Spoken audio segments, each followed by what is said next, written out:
Picture this. It's freezing outside. You get into your car, start the engine, and press the heated seat button. The icon lights up. Then the screen in front of you says, "Heated seats locked, $14.99 a month." That sounds ridiculous. Almost fake. Because the weird part is not just the price, it's the fact that the seat is already in the car. The heater is already in the seat. The button is already on the dashboard. The wiring is already running through the vehicle.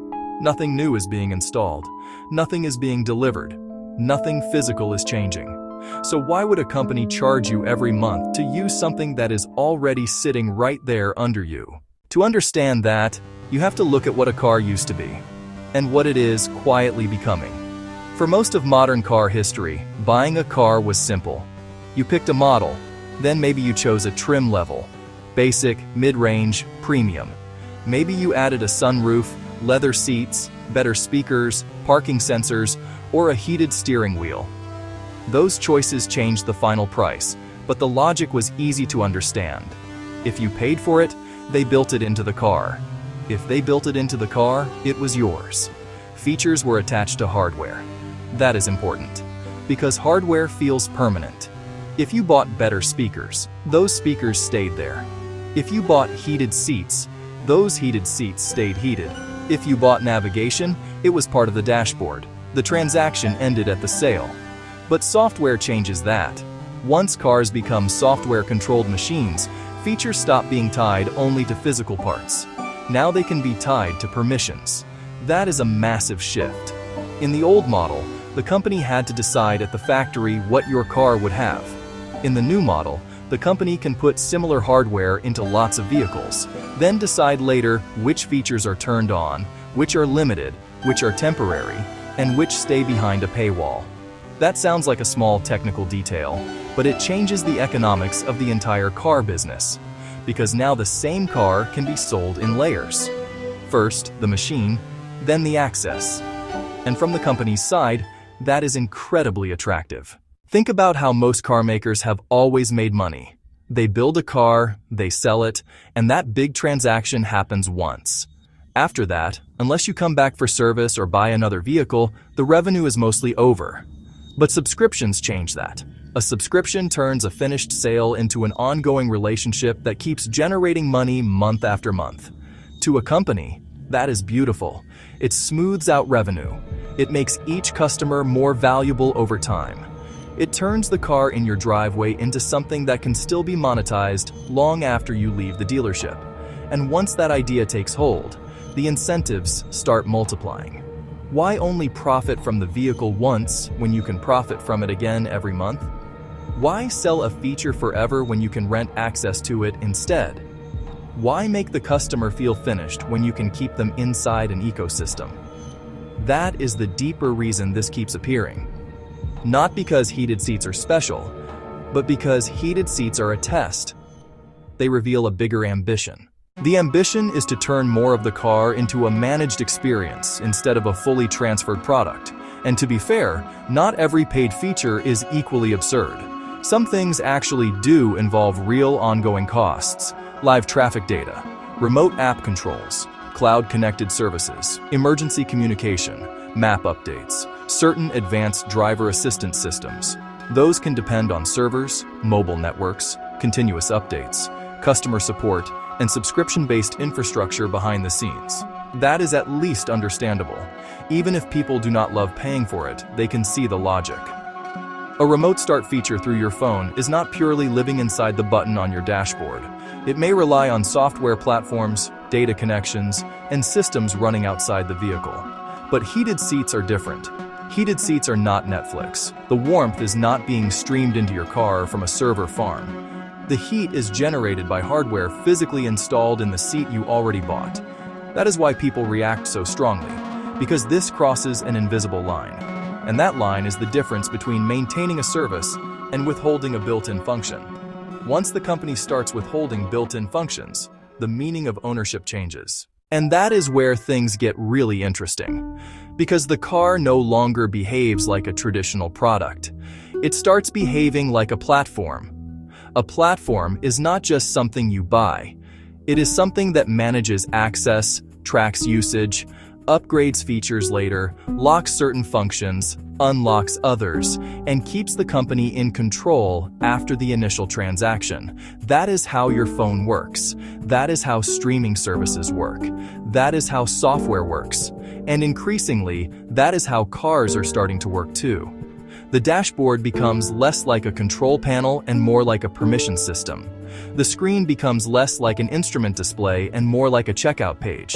The car starts asking not just what hardware do I have, but what are you currently allowed to use? That is a very strange change, because cars have always been some of the clearest ownership products in modern life.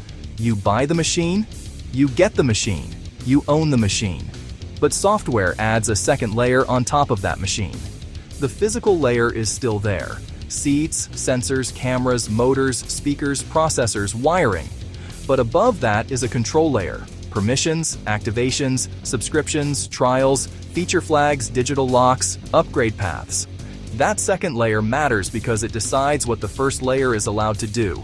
And once companies have that power, they can begin redesigning how value is sold. Instead of selling you a fully defined product, they can sell you a flexible shell with adjustable permissions. That gives them a lot more control. It simplifies production, because more cars can share similar hardware. It increases pricing flexibility, because different customers can be offered different bundles. And it creates future revenue opportunities, because unused hardware can be monetized later. That sounds efficient on paper. But to customers, it often feels creepy, because it creates the feeling that you never fully crossed the finish line from renter to owner.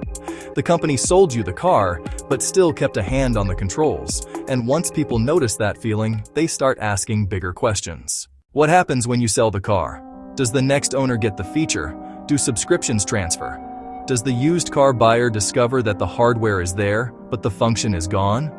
What exactly are you buying in the resale market? The machine, or the machine plus someone else's expired permissions? That is where this gets messy. Traditional ownership is simple because it travels with the object. If the car has leather seats, the next owner gets leather seats. If the car has a better sound system, the next owner gets the sound system. But once features are software managed, ownership can become fragmented. The hardware is physical, but the value is conditional.